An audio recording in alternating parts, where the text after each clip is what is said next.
does typically throw women into a little bit of younger age. That might be the woman who goes through menopause at, say, 48, 49 in comparison to that average of 51. But certainly taking out the ovaries, we look for a risk of ovarian cancer for those patients. That's primarily your cause. But basically you have this abrupt drop to estrogen levels. Those women tend to go through the menopausal symptoms, which we'll talk about today, much more rapidly because they haven't had that slow decline of follicular growth over decades. They basically had the abrupt change. So we're concerned about those women, and those would be the women, as we talk today, that would be a better candidate for hormone replacement therapy, okay? So indications for surgical intervention, sometimes you'll do it for women who have endometriosis. Certainly if you have a tubo-ovarian abscess, we would talk about doing that because the risk of reoperation is greater for those women. Any type of pelvic adhesions or pelvic pain that they've tried multiple interventions, maybe they've already had a laparoscopy before, or a laparoscope before and never really benefited from it. Sometimes at the end you're taking out the ovaries if you have adhesive structures in that area. But usually your number one indication is ovarian cancer, or if they have a high risk for ovarian cancer. This would be the family line that, mom or aunt had ovarian cancer, somebody else had breast cancer, somebody else had endometrial cancer. Or conversely, you would offer it to a woman who has a family history of Lynch syndrome. So those women can actually be offered a hysterectomy, bilateral salpingo oophorectomy, and a total abdominal colectomy in order to decrease their risk of cancer. So they end up having a big operation. Premature ovarian failure, there's lots of different genetic causes. Certainly when we talk about Turner syndrome, we know that those women have developmental issues. Like they just, genetically there's a problem. They may never have gotten to full maturity with regards to ovarian function in the first place. But they're certainly more likely to end up going through premature ovarian failure. We see it a little bit in our 35-year-olds, 1 in 250, 1 in 100 of women at the age of 40. So it's about 1% of the population that's 40 that's gone into premature ovarian failure. You want to look for any type of autoimmune issues, specifically those things that would cause adrenal insufficiency. Certainly if they have risk, even just prior chemotherapy and radiation is kind of the number one toxin to the ovaries. That can certainly throw a woman into premature ovarian failure without it having to be ovarian cancer or breast cancer. Okay, so when you think about all your blood-related cancers, that could be related too. And certainly when they look at viruses, they know that mumps is directly tied to early failure for men, fertility issues for men, so they've kind of postulated that of course could happen for women as well. So when we talk about menopause, the hallmark sign, that kind of one that the vast majority of women will go through, are hot flashes, okay? And some women in the South say that they're getting the vapors, but hot flashes. So 80% of women, about 20 to 30% will actually seek medical attention for it. So the vast majority of women will go through that phase of their life and just be hot and then cold, and it drives them crazy and it interrupts their sleep. You have to understand that there certainly can be other reasons why they would have sleep disturbances, but there has been a definite link between hot flashes. Women will describe them then as night sweats. They're not truly night sweats like you would get with a fever, but that's what they feel. They feel a little bit of flushing. Sometimes they can get some associated anxiety. They last for a few minutes and then they're typically gone. In some women, they have such a vasomotor response that you can literally see them get red and see them kind of the color rise in them. It's not just because they're angry. And then it'll slowly fade out of them. I mean, some women are that susceptible to it. But the vast majority of women just will go through this.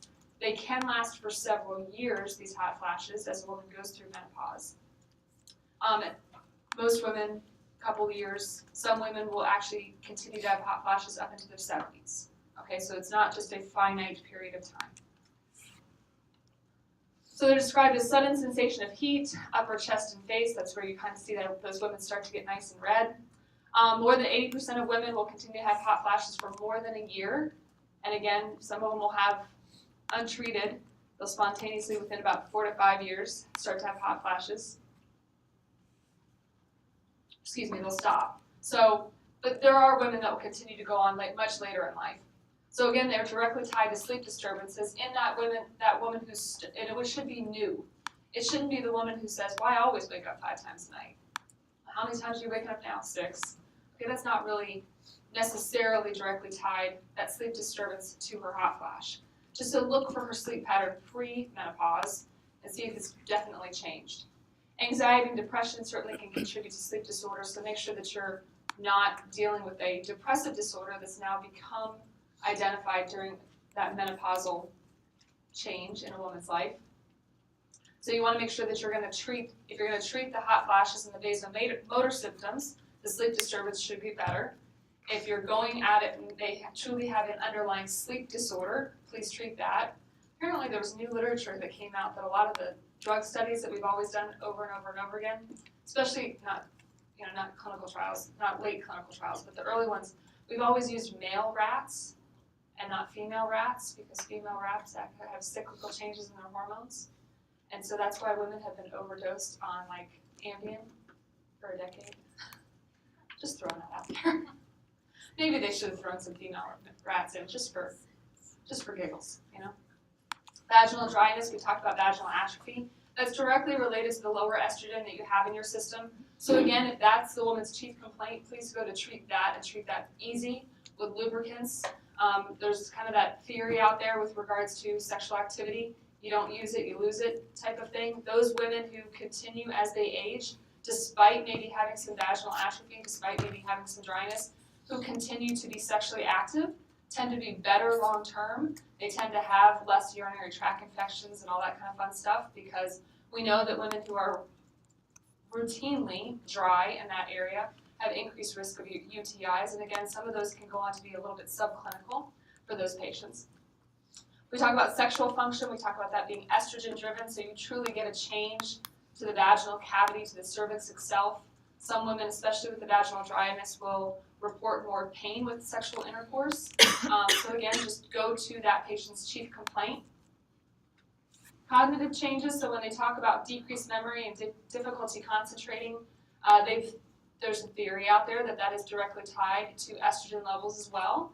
And as that drops off, women will start to notice a little bit of memory change. It usually plateaus. It's not something that progressively worsens like any type of dementia would over time.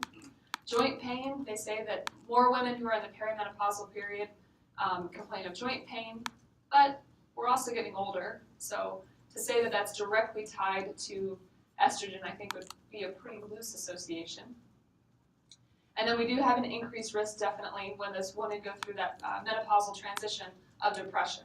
So just make sure that you're continuing to ask for those, how are you feeling, how are you dealing with life? Remember, these are women kind of, hopefully, in their later 40s that are starting to transition through that time, and might be going through other life situational things that might be directly impacting their risk for depression, other than the fact that their estrogen's just dropping. So we talk about irregular bleeding. So really in that perimenopausal phase, which can go on for a little while, can go on for a couple years, we talk about women having irregular menses. And typically what will happen is that they'll start to slow down with regards to a menstrual cycle. It'll become not quite as heavy, certainly more regular. Maybe now it's every 3 weeks, and then it's every 5, and then it's back to 4. It's a little bit all over the place, similar to what it was when they went through menarche. But you want to make sure that, if you have someone who is heavily menstruating, that you don't ignore that, and you assume that that's, oh, you must be going through your perimenopausal stage, and defer a workup for dysfunctional uterine bleeding for that woman. So you still want to keep those issues in mind, certainly understanding that they're still at risk for fibroids, they're certainly at risk for cancer. So typically when we see that change, we know it's a strong predictor that they're going through menopause, but again, it should be irregular, and that's just whatever that woman's definition of irregular is.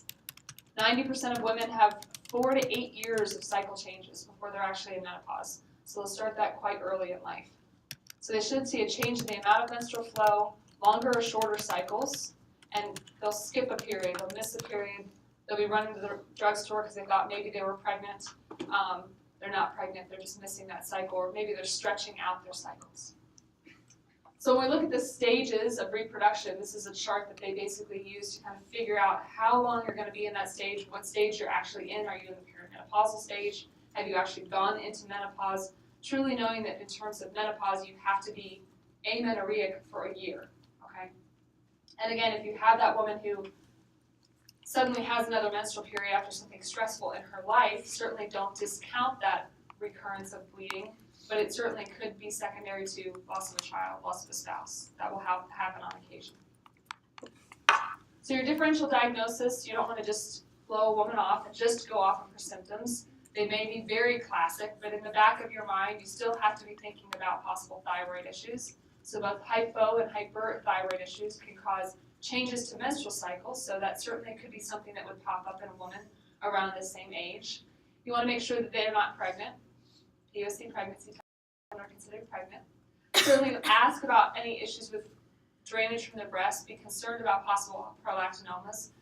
Again, typically it's unusual for a woman to develop a prolactinoma kind of in their 40s. That's usually a condition we see more so kind of in the 20s.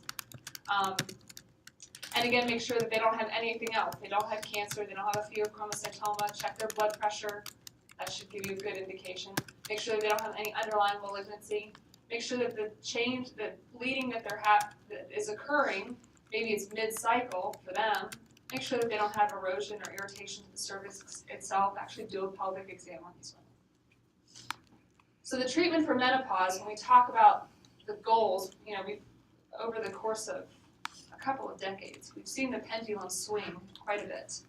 We used to treat everyone for menopause, and we used to put everybody on supplemental hormones.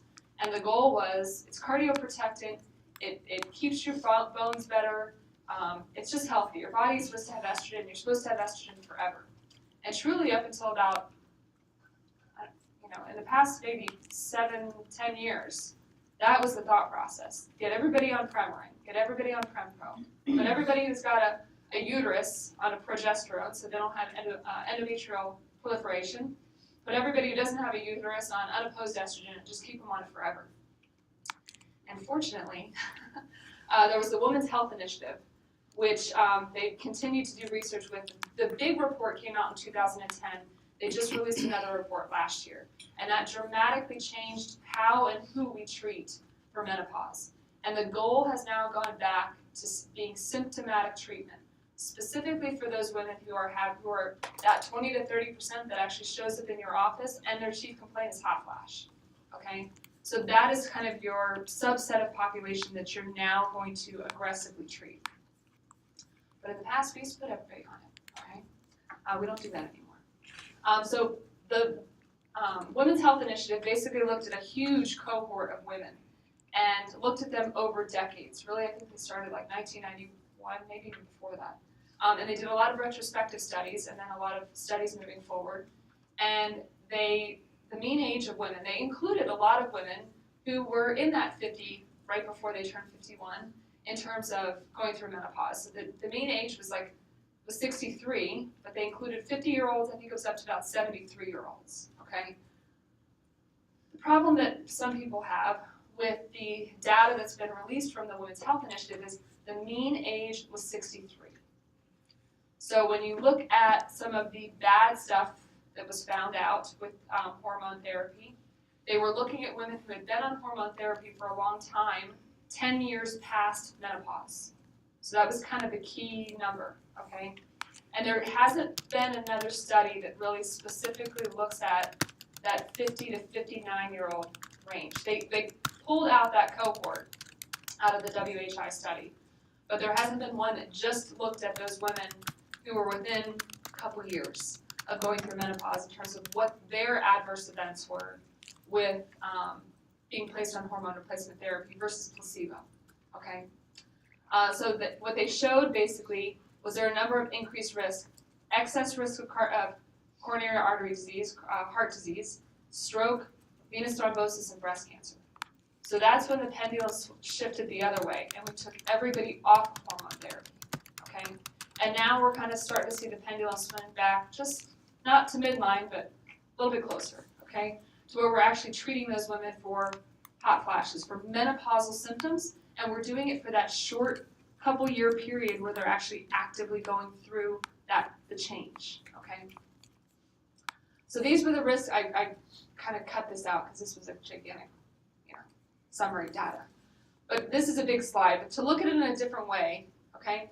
For those women who are on estrogen and progesterone, For every 1,000 women, okay, over this 5-year period, if they were on these drugs, they saw increased coronary heart disease, increased breast cancer, increased stroke, increased PE, a little bit less for colorectal cancer, no difference for endometrial cancer, less fractures, and overall mortality was decreased. But a huge percentage of your mortality and morbidity is related to hip fractures, right? Because we know about 37% of those patients will die within a year after fracturing a hip. Interestingly enough, the other thing we saw, I think I have it in here somewhere, is a decreased incidence in Colles fractures, a Fuchs injury. Because these women, their balance seemed to be a little bit better, and they were less likely to fall, and less likely to fall on an outstretched hand. That was kind of random. I thought for sure the only fracture they would be looking at would be vertebral body fractures, okay, compression fractures, and hip fractures. When they looked at estrogen alone, again, when we talk about giving estrogen alone, ideally we have a woman who's had a hysterectomy, because we don't want to have an unopposed amount of estrogen in her system to where she would just continue to potentially build an endometrial lining. We saw fewer coronary heart disease, a little bit less cancer, a little bit less stroke, more PE, more hip fractures. So it was kind of a wash. Most people said, well, and what they were concerned about is, are we making that patient coagulopathic by giving them supplemental hormones? That was kind of the bottom line, okay?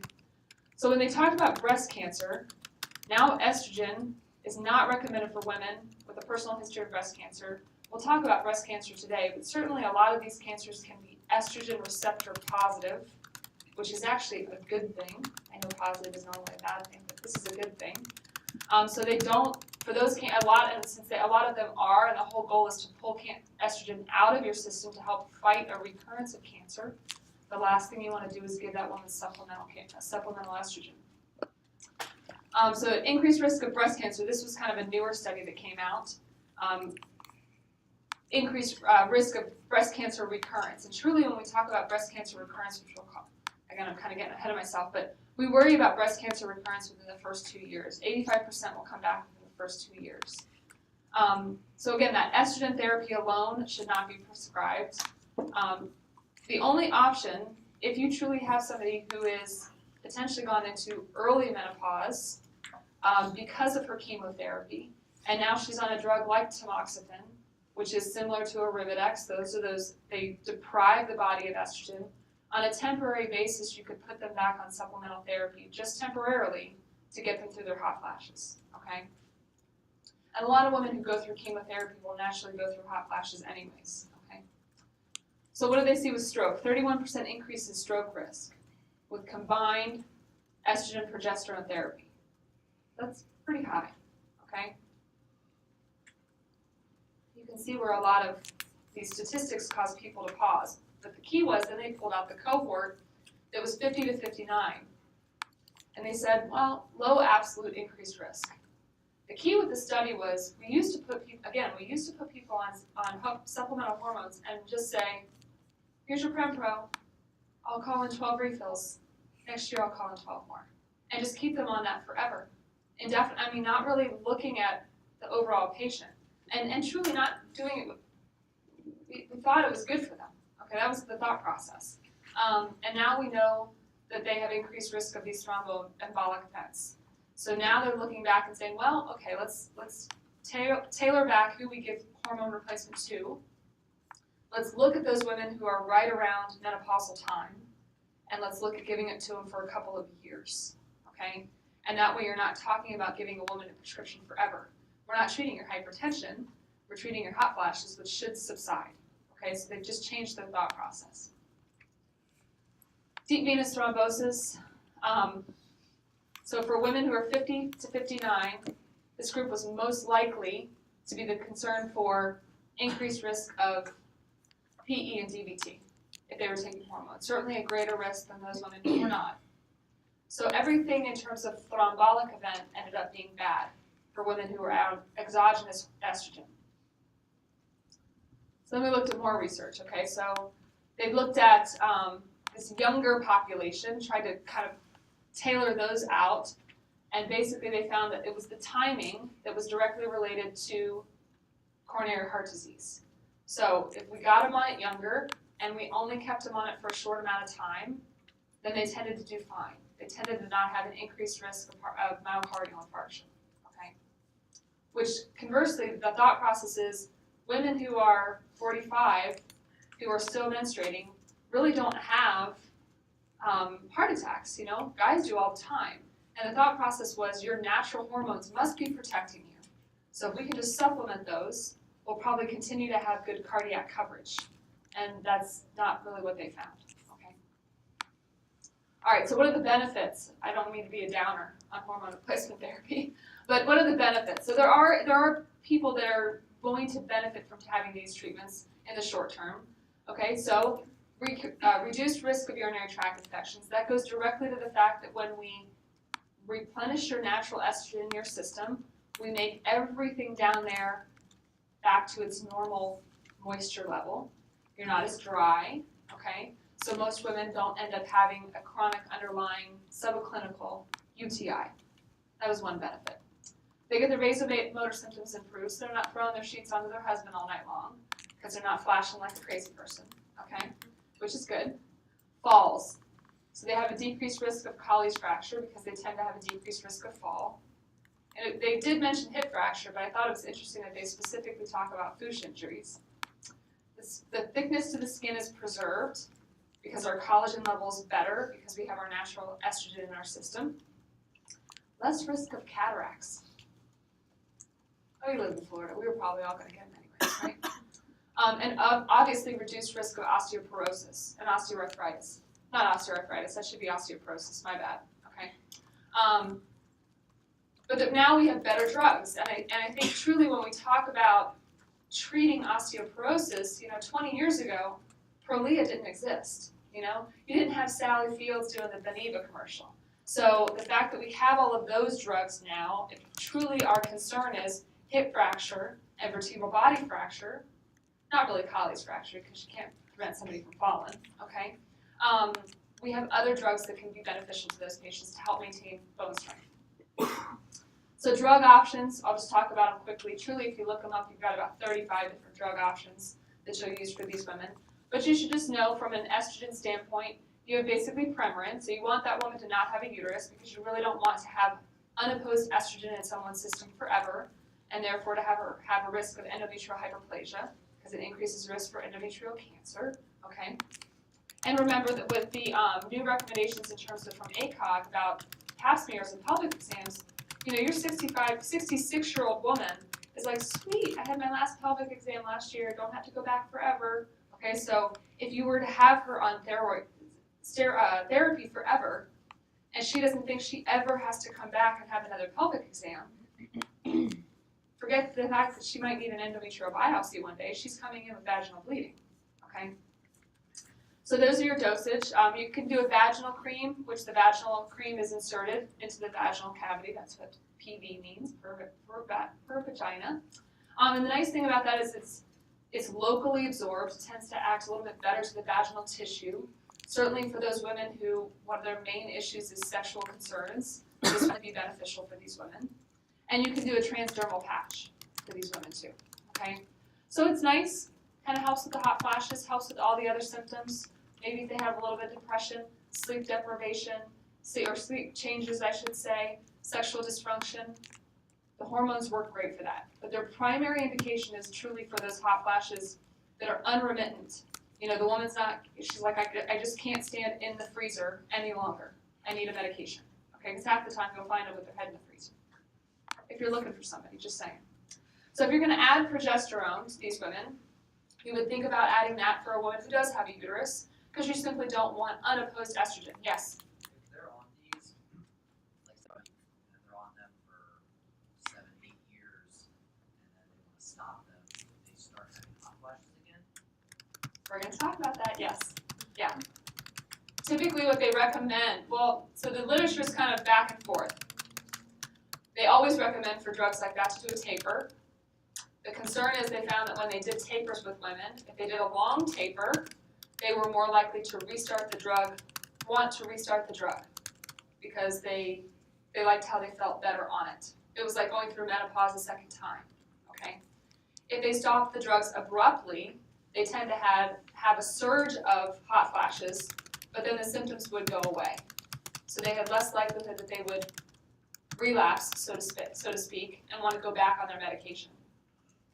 And they didn't see any difference between the people who did a 2-week taper versus the ones who did just abruptly stopped the drug. So if you did a short taper with the woman, she still would go back into having hot flashes. They aren't as long though, because you've kind of gotten them through that hump, so to speak, of when they're having most of that turnover or change between the hypothalamic and pituitary axis. Okay, that answer? Okay. All right, so yeah, well that's that. There we have it, okay. So in terms of osteoporosis, we do worry about this as women get older. Certainly you can do all the normal recommendations. Tell them to eat more calcium, eat vitamin D. The vast majority of all calcium supplements these days come with vitamin D. Tell them to get a moderate amount of sunshine. Certainly we don't want to increase their, we say this, and of course these are national recommendations and we live in the Sunshine State, but so you don't want people to increase their risk for skin cancer, but it does help with the absorption of all these supplements, okay? Weight-bearing exercises, so for your women who maybe have some bad joints, just get them in a pool, have them do aquatherapy. A little bit of walking, a little bit of weight resistance, doesn't have to be 50 pounds, can be like 1, okay? Really helps to maintain their bone strength. Don't smoke and limit alcohol. Smoking actually causes the body to make less estrogen, and when we drink, we tend to fall down, okay? We're not supposed to, but I know. So then we came out with all these fun drugs, okay? Truly, the biphosphonates, they haven't been around. They've been around for a while. That's probably the oldest drug class that we have. But you can do Fosamax. You can do Avista. Basically, it's estrogen agonist in the bone. It's going to decrease bone reabsorption, which is nice. The biggest one that they've had come out recently is Prolia. So Prolia is basically given in a subcutaneous injection just every 6 months. The one thing I'll say about Prolia is that you do have to really make sure, and they'll offer this especially to a lot of the cancer patients, a lot of the female cancer patients, but you do have to make sure that they don't have problems with their teeth. Because if those women actually need to have certain dental work done, get it done before you start the drug. Because for whatever reason, it is very, very hard on the dentition. So you want to make sure that all those issues have been taken care of. And it's funny because they'll actually ask a woman every single time she goes to the oncologist, if she wants to start Prolia, how's your teeth? Well, how many times do you get asked how your teeth are except by your dentist, okay? But they will ask that in the oncology office. They tend to need, if they have a tooth that's like tipping over the edge, Prolia will send it there, okay? But that's a nice injection for women because they only have to have it twice a year. Yes? What about ladies who have veneers? You can still do Prolia, yeah. This is like literally somebody who has, I need to get that crown fixed. What's the timing of it? I'll start my injection. No, get your crown fixed. Once you're done with that, then we'll start your Prolia, okay? All right, that was quick and painless, right? I hope so. All right, let's take a break. We'll come back at 2.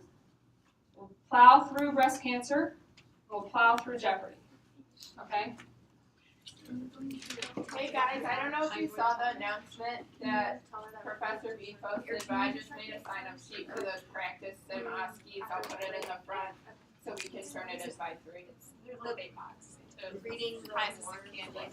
Oh, okay. Yeah. We don't. They're 8 to 10 a.m. Oh, how we doing? Oh, okay. Yeah, so you just bring Oh, it back. gosh, yeah, okay, Just sure. a reminder. Yeah, I know, I used to touch anyways. We don't have the breast presentation yet. It should be over. I'm just It's on the front. It's up at the top though. It's not Yeah, I up opened it a on long time ago. the It's like the second or third one.